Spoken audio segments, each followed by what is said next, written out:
ரொம்ப பெரிய தப்பா பண்ண வச்சுங்க, நானே ஒரு கட்சி தொடங்கிட்டோம்.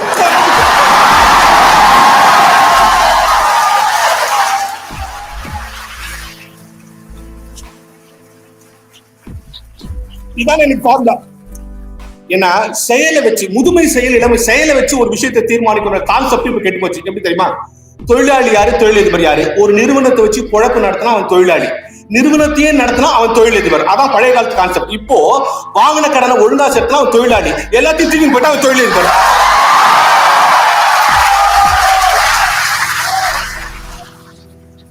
நீங்க பழசாயிடுச்சு அந்த மாதிரி என்ன சொல்றாங்க, தேவையில்லாத லக்கேஜ் எல்லாம் சொன்னாங்க. ஒரு செய்தி சொல்றேன், தமிழ்ல எதுக்கு பேர் வச்சாலும் 3 ஃபார்முலால தான் பேர் வைப்பான்.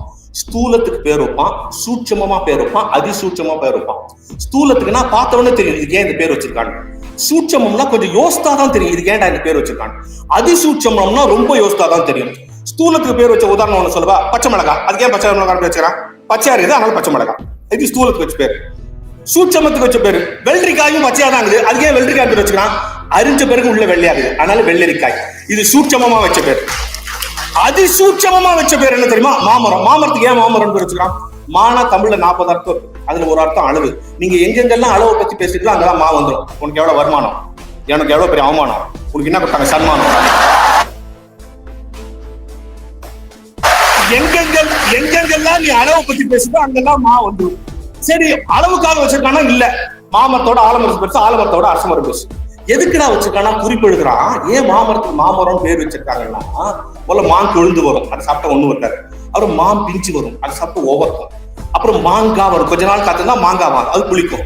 இன்னும் கொஞ்ச நாள் காத்திருந்தா மாம்பழம் வரும், அது இனிக்கும். நீண்ட நாள் காத்திருந்துதான் நீ ஒரு நன்மையை பெற்றுக்கொள்ள முடியும் என்கிற மாபெரிய விஷயத்தை சொல்லித் தருவதால் அதன் பெயர் மாமரம்.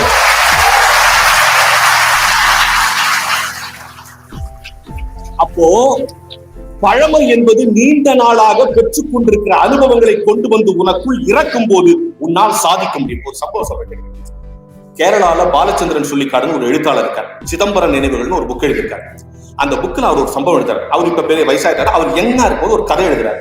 இந்த கதையை கொண்டு போய் கேரளால ஒரு ப்ரொடியூசர்கிட்ட கொடுக்குறாரு. இந்த கதையை நான் எழுதியிருக்கேன்.